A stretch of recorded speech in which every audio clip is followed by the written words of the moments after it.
The billionaire who missed his flight and found his purpose. CEO Marcus Thorne was boarding his private jet, a man who valued time above all else, when he saw a little girl crying alone on the polished marble floor of the airport lounge. He stopped. Minutes later, he lost his flight, and nothing in his meticulously controlled Manhattan life would ever be the same. This is the unbelievable true story of the moment a billionaire's life was rerouted by a child who shared his eyes and the secret she carried. Subscribe right now. Hit the like button and leave a comment. Do you believe some connections are so strong they're destined to find a way back, even after years of separation? Chapter 1. The Disruption in Manhattan. JFK Private Terminal. Marcus Thorne sat in the exclusive JFK Private Terminal lounge, legs crossed, a noise-canceling earbud tucked into his left ear. His charcoal suit was flawless, his sandy blonde hair neatly swept back, and his piercing gray-blue eyes were entirely focused on the stock figures flickering on his custom laptop. He was a man who didn't waste time, not on small talk, not on delays, and certainly not on strangers. His life operated on a clockwork of efficiency: transatlantic flights, market mergers, strategy, and silence. The outside world, with all its mess and emotion, was kept at a controlled distance. But today, something shattered that distance in the most unexpected way. As his boarding group was called over the intercom, Marcus reached for his briefcase and stood up.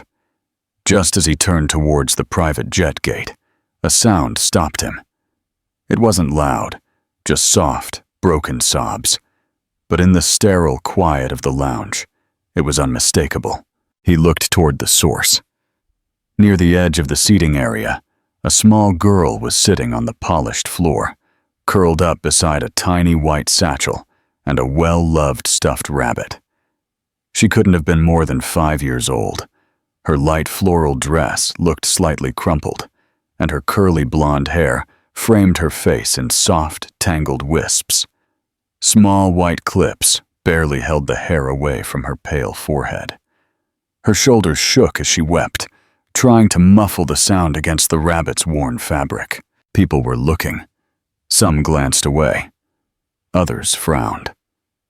But no one moved. No one asked. No one. Marcus hesitated. This was not his problem. His plane was boarding. His schedule was rigid. He had already lost 3 minutes, but his feet didn't move toward the door. Instead, they moved toward her. He knelt slowly, loosening his tie slightly. Unsure why he felt nervous. "Are you lost?" he asked, keeping his voice quiet and low. The little girl looked up with wide, tear-filled blue eyes that reflected his own more than he realized. She sniffed, clutched the rabbit tighter, and shook her head. "Mommy went to the restroom and didn't come back," she said. "She told me to stay here. I did, but she didn't come back." Marcus glanced around. No nearby adult seemed remotely connected to the girl. There was a small pink jacket folded on the seat behind her and a woman's handbag sitting next to her. But otherwise, nothing. He frowned, reaching for his phone. "What's your name?" he asked, already dialing airport security services. The girl replied softly, "Chloe." The name hit him like a slow, silent punch. Chloe. It wasn't unfamiliar. It was familiar in a way that twisted his gut. As he spoke to airport staff, and they began checking security footage, Marcus stayed near her. He offered water, which she refused. He asked if she wanted to sit in a chair. She said no. Her mother told her not to move. She was perfectly obedient. An hour passed before security returned with the footage. A woman, slender and dark-haired, holding Chloe's hand, was seen entering the restroom area. No footage showed her exiting. Finally, after a search, she was found unconscious in a service hallway behind the restrooms. Overdose. Emergency services arrived. Marcus overheard the paramedic mention the name on her ID and stopped breathing for a second. Maya Sterling. He hadn't heard that name in almost 6 years, but it wasn't a name one forgot. Not when it belonged to the only woman who ever got under his skin. Then she vanished, without a trace. Maya, and now this small child, Chloe, sitting on the floor in front of him. She was her daughter. He watched her as she picked at the fur on her rabbit's ear. The tears had dried, but she still looked terrified, hollowed out by confusion, and something older than any child should feel. Marcus couldn't walk away. Not now. Not when a long-buried man had just taken a face. He sat down next to Chloe and said softly, "You don't have to wait alone anymore." He missed his flight, and for the first time in years, he didn't care. Chapter 2. The Proof and the Quiet Promise. Marcus didn't take Chloe home immediately. Instead, he arranged a private hotel suite near the hospital where Maya had been admitted. Staff had tried to offer alternatives, a social worker, a temporary shelter. But Marcus dismissed them all. There was no hesitation in his voice when he said he would take responsibility for the child. The moment he heard Maya's name, a part of him that had been buried deep beneath years of control and emotional detachment woke up. And he knew, without evidence or explanation, that Chloe was his daughter. He couldn't prove it yet, but his instincts had never spoken so loudly. Chloe clutched her stuffed rabbit as they rode silently in the back of his black town car. She didn't talk, didn't cry. She just stared out the window with wide, unblinking eyes. Occasionally she would look at Marcus, but she didn't ask questions. She had the look of someone who had learned to be quiet and invisible. Marcus, watching her in the mirror, felt something constrict in his chest. It wasn't pity. It was recognition. When they arrived at the hotel, he gently guided her inside. The staff recognized him immediately. Mr. Thorne was a known figure in the financial world, and they offered their best suite. He requested a quiet floor, room service on call, and absolute privacy. Once inside the suite, he showed Chloe the bedroom, the television, the balcony she wasn't allowed to go on without him. She nodded to everything, not really reacting, as if her body was present, but her mind was floating elsewhere. He ordered her a hot dinner, something simple, grilled cheese and soup. She sat on the edge of the sofa and ate with tiny, careful bites, still holding the rabbit with one arm. Marcus sat opposite her with an untouched plate of food.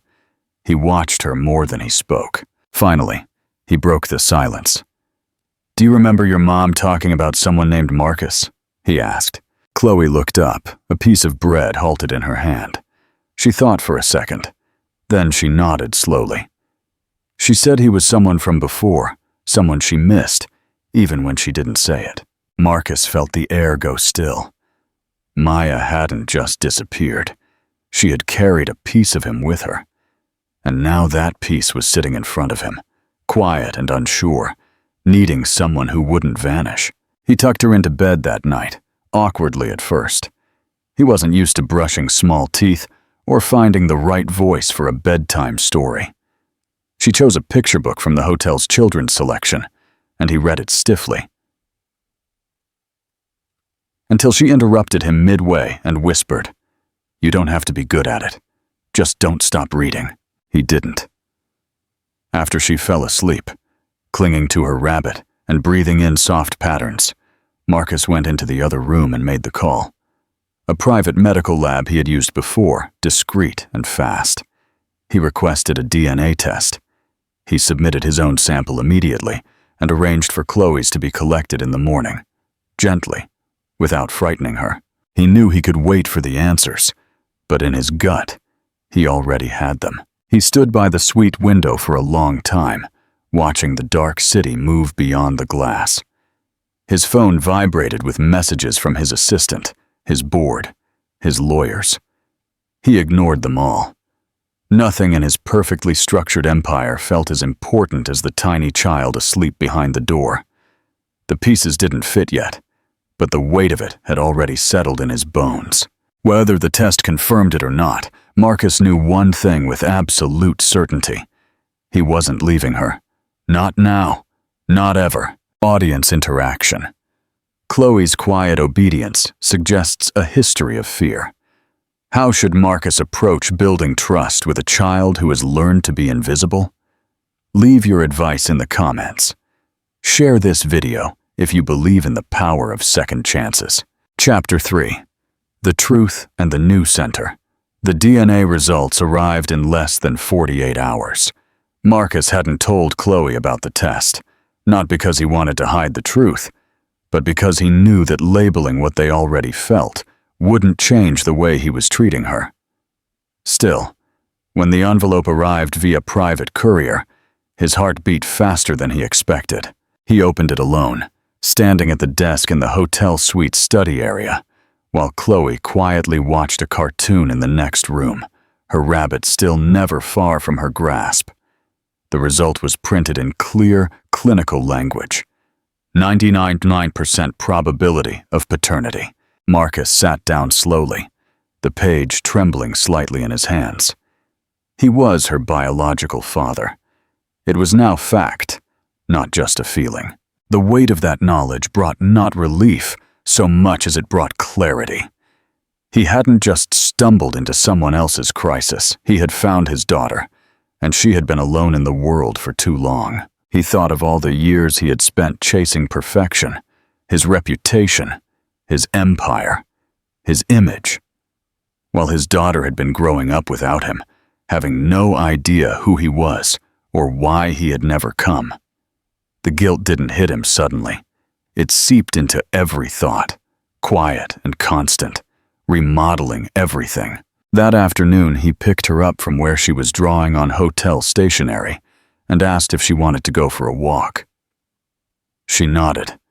They walked through a nearby park in silence for a while, Chloe holding his hand, but still keeping her gaze low, as children do when they don't yet trust the world to stay kind. Eventually, she stopped and pointed to a small bench by a fountain. They sat down together, and after a long pause, she asked, "Is Mommy going to die?" Her voice wasn't dramatic or scared. It was quiet, resigned. Too heavy for someone her age. Marcus didn't lie. "I don't know," he said honestly, "but the doctors are doing everything they can to help her." She nodded. "She told me once that if anything ever happened to her, I should look for someone named Marcus, but I didn't know how. I just waited."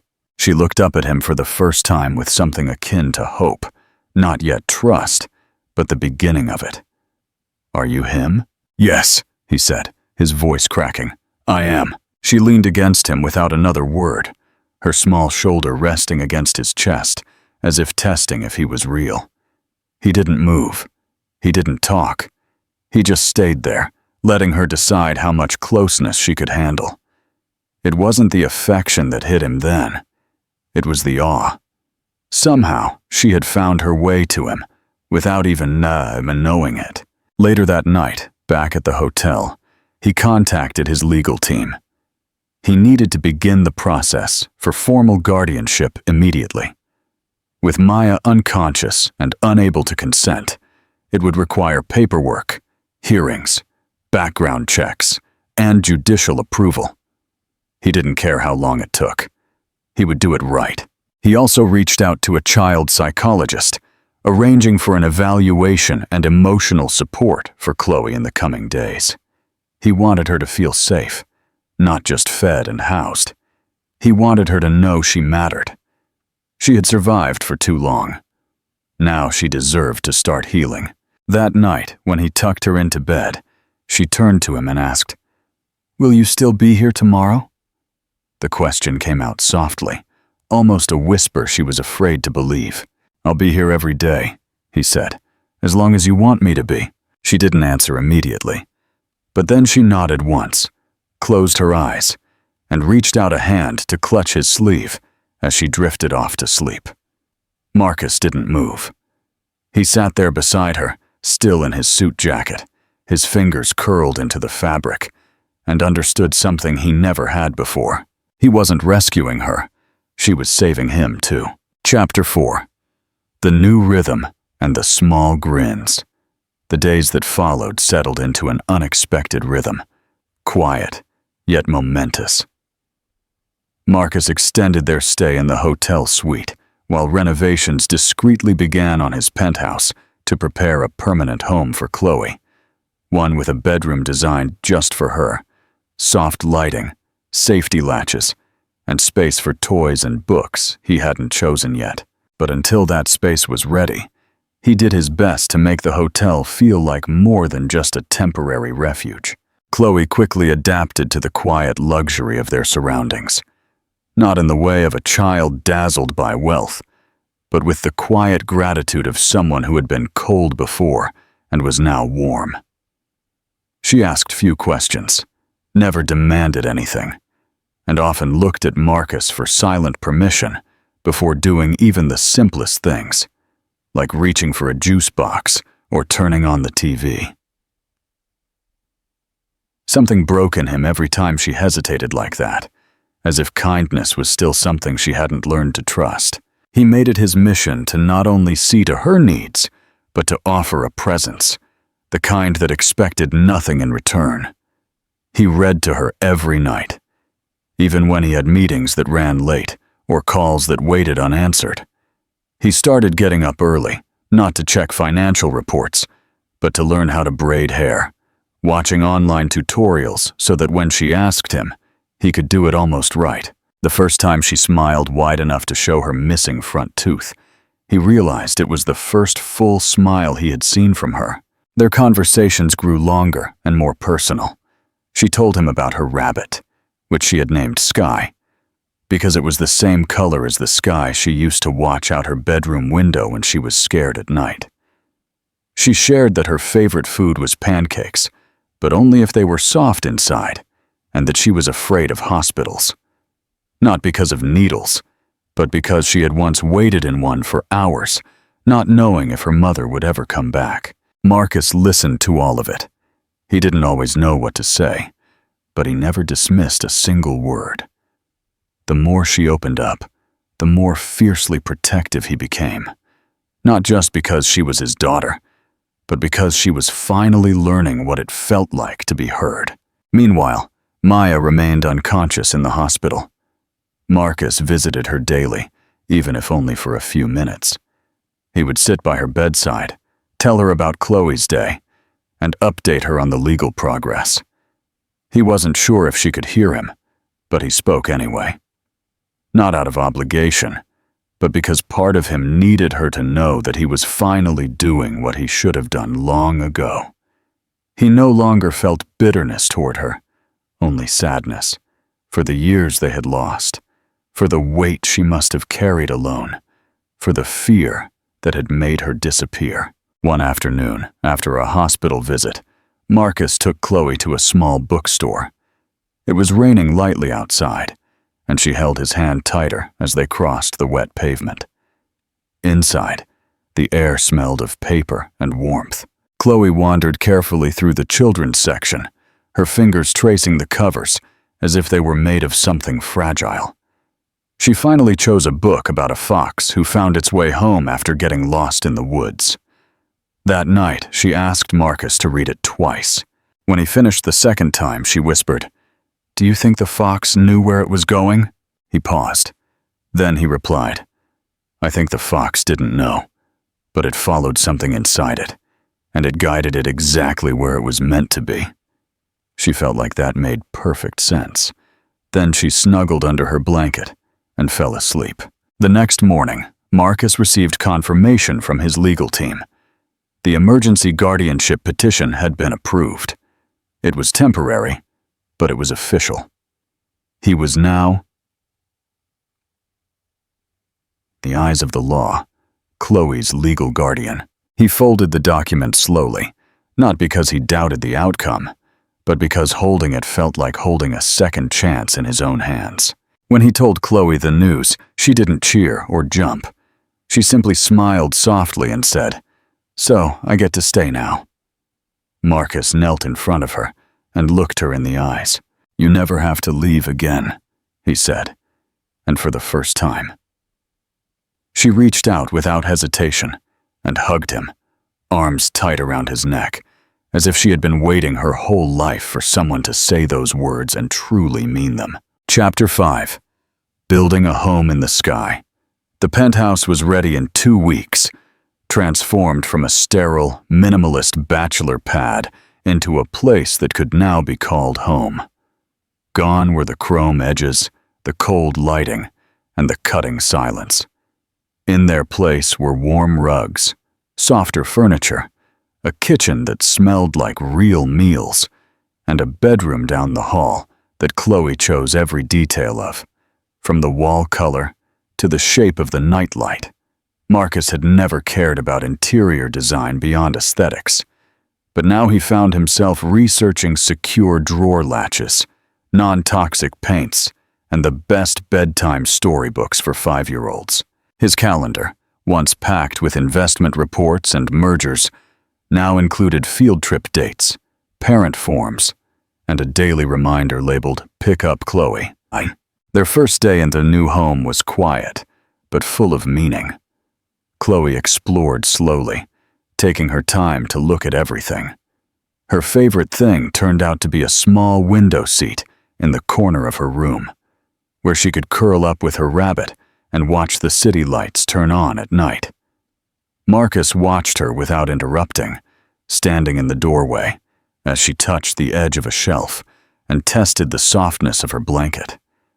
It was the first time he had seen her act like a child who was simply experiencing comfort, not survival.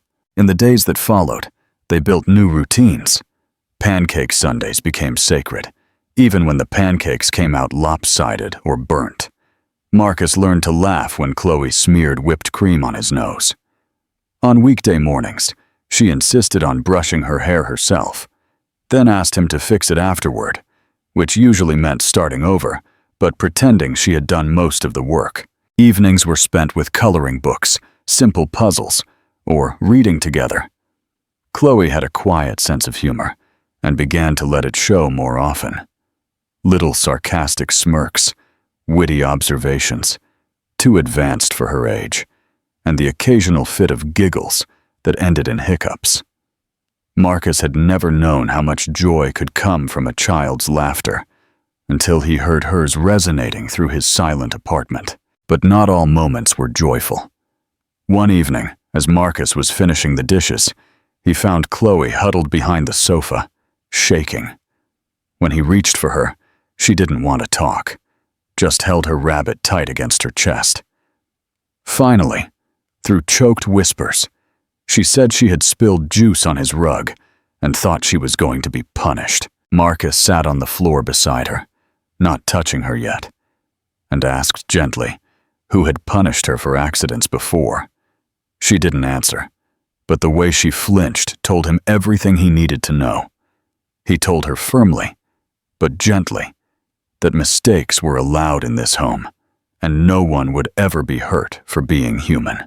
She looked at him as if trying to gauge if she could believe him. He didn't ask her to.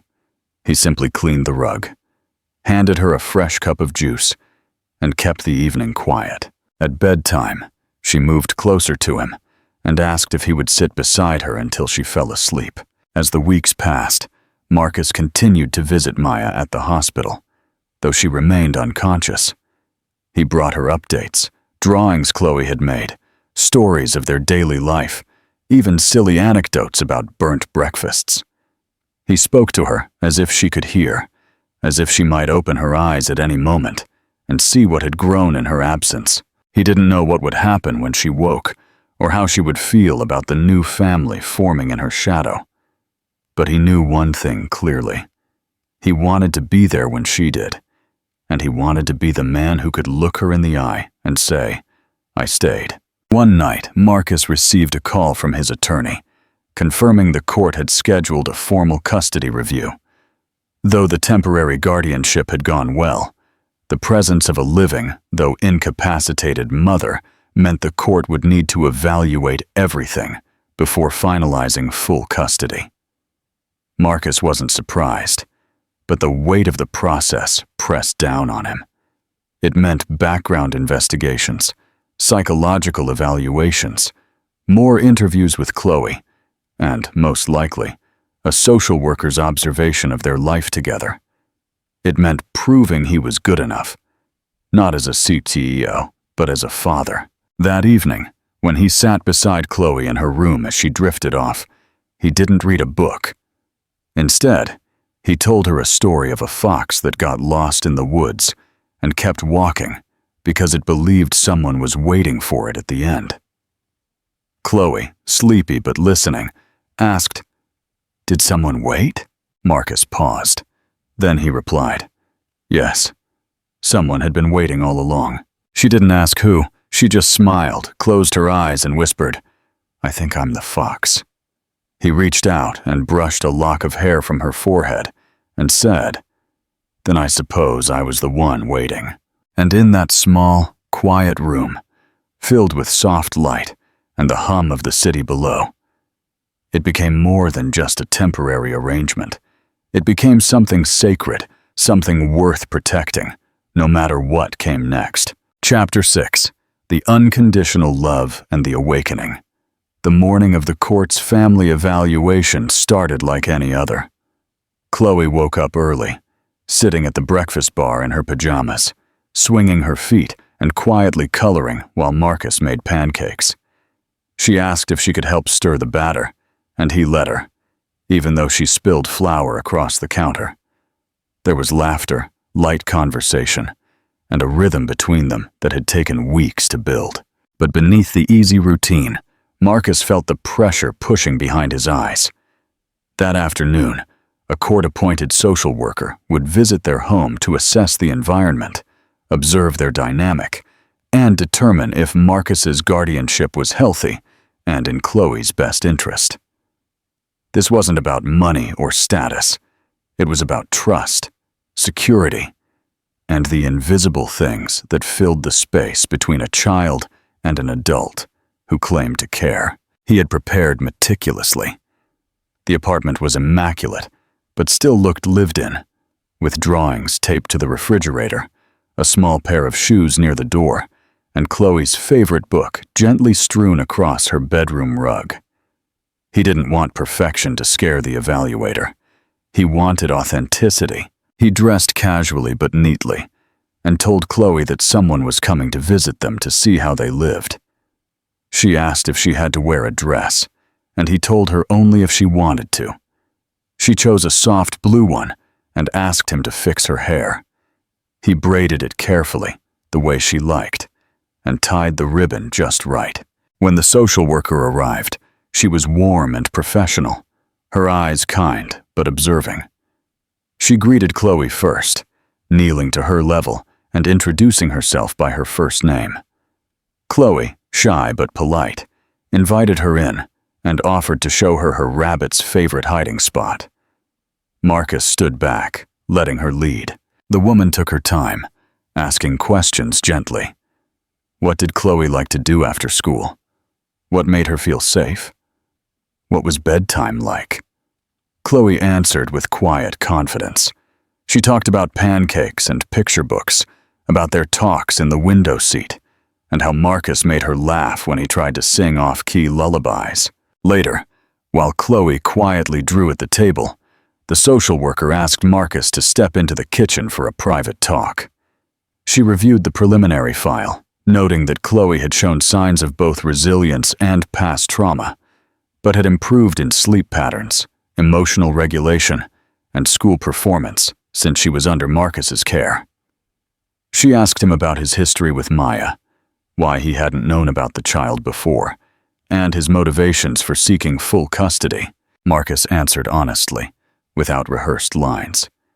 He told her about Maya's reappearance, or lack thereof, about how her sudden absence had left an unresolved wound in his life, and how finding Chloe had changed everything.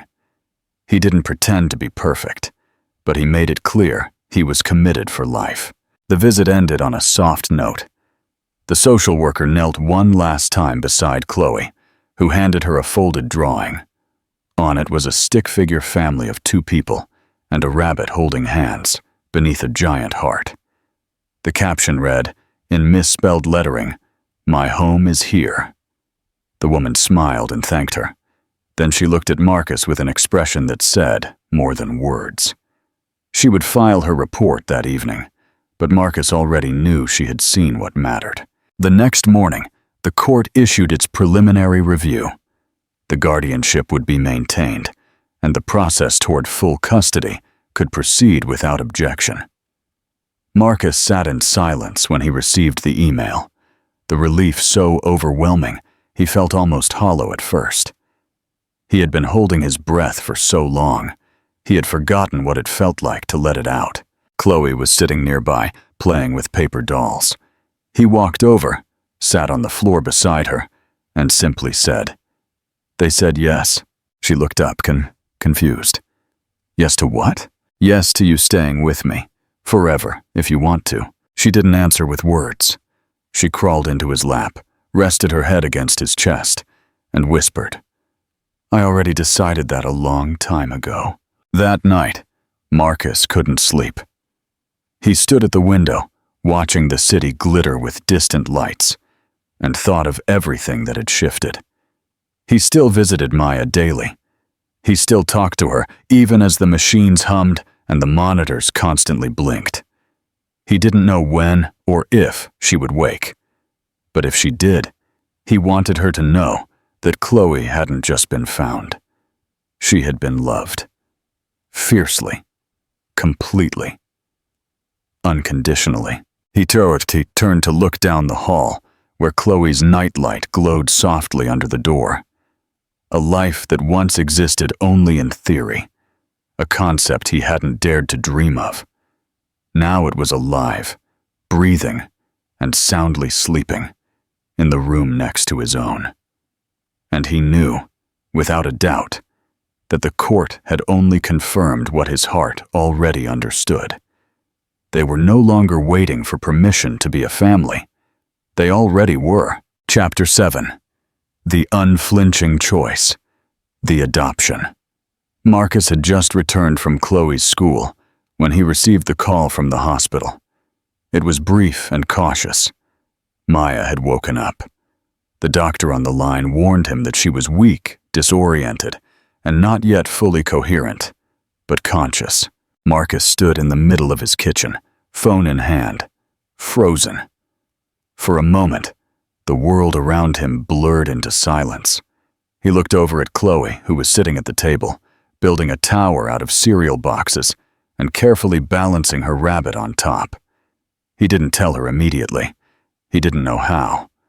But he packed a small bag, called a trusted assistant to stay with her for a few hours, and headed to the hospital, without hesitation. When he walked into Maya's room, she looked smaller than he remembered, her skin pale against the sterile white sheets, her eyes fluttering slowly toward the window. The moment she turned her head and saw him, there was a flicker of recognition. Not fear, not surprise. Something quieter. Maybe guilt. Maybe resignation. He walked closer, careful not to overwhelm her. She watched him.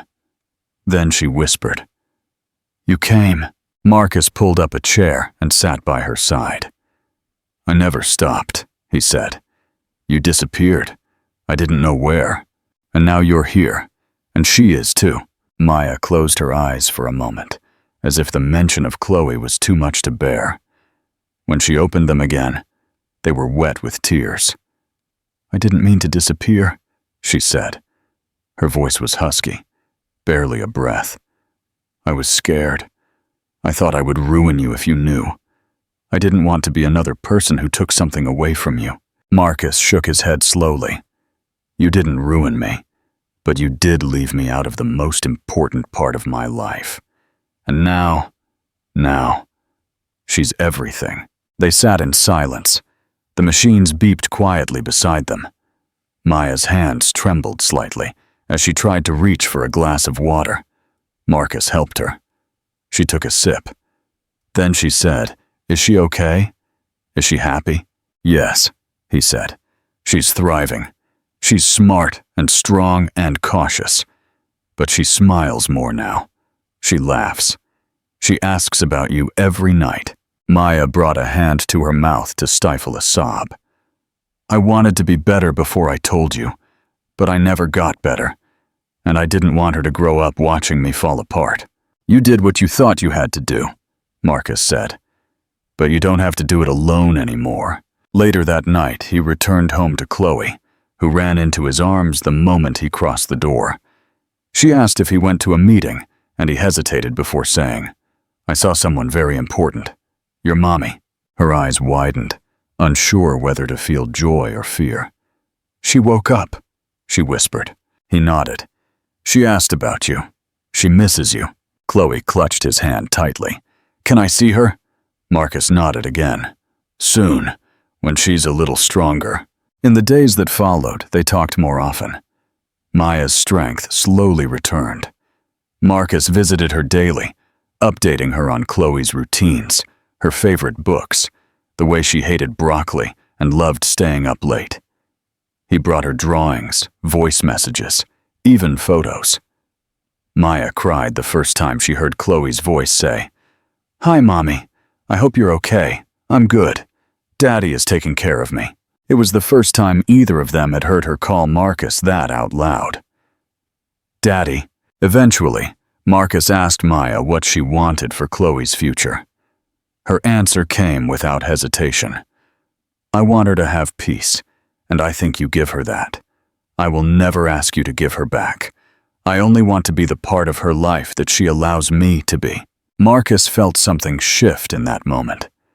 It wasn't closure or forgiveness, but a kind of understanding. They had both been through pain, shame, and uncertainty, and now they were here. Different, changed, but still willing to do the thing that mattered most. To love the same child in the best way possible. That weekend, Marcus and Chloe sat in their apartment and put together a scrapbook. She carefully pasted in photos of them baking cookies, her first day of school, her stuffed rabbit by the window seat. Then, she took a blank page and said, This one is for Mommy. And Marcus smiled, knowing they were making space, not just for the life they had built, but for the lives they were still finding room to embrace. A warm Saturday afternoon, almost 6 months after that day at the airport, Marcus stood in the living room, sleeves rolled up, a nervous energy thrumming just beneath his usually calm surface. Sunlight streamed through the tall windows, illuminating the wood floors and casting soft shadows over Chloe's colorful artwork, hung in uneven frames. Everything about the space was different now. It was no longer the home of a man who lived alone, but the home of a family. The scent of fresh lilies and something sweet baking in the oven drifted through the air. In the other room, Chloe was carefully arranging her stuffed animals in a line on the sofa, all facing the hallway, as if preparing for a ceremony. She was wearing a soft white dress with tiny blue flowers, and she had insisted on tying her shoes herself, clumsily, but proudly. Today was the day the adoption would be finalized. Papers had been signed, the court had approved everything, and all that remained was a simple in-person visit from a court officer to verify Marcus still intended to carry through with the formal process. It was mostly symbolic, a final check before the document was sealed and official. But to Marcus, it felt like so much more. It felt like the final brick in a foundation he had spent months, years really, unknowingly building. When the doorbell rang, Chloe rushed to open it, her rabbit tucked under one arm. The officer smiled warmly, greeted them both, and stepped inside with a clipboard and a light tone. The visit was short and pleasant, filled with kind questions, and even kinder comments about how comfortable Chloe seemed in the home. After she left, Marcus and Chloe stood in silence in the center of the room. It was done. She was his, not temporarily, not conditionally, officially, legally, forever. Chloe looked up at him with her wide, thoughtful eyes. So now I'm yours, she asked, though she already knew the answer. Marcus crouched down and placed both hands on her small shoulders. "You've always been mine," he said. "Now it's just on paper, too." She hugged him tightly, and for a long moment, neither of them said anything. The silence didn't feel empty. It felt full, like a space that had finally been filled with something real. That evening, they invited Maya over for dinner for the first time since she had regained her strength. She had moved into a new apartment nearby and was in outpatient treatment, overcoming years of pain with steady progress.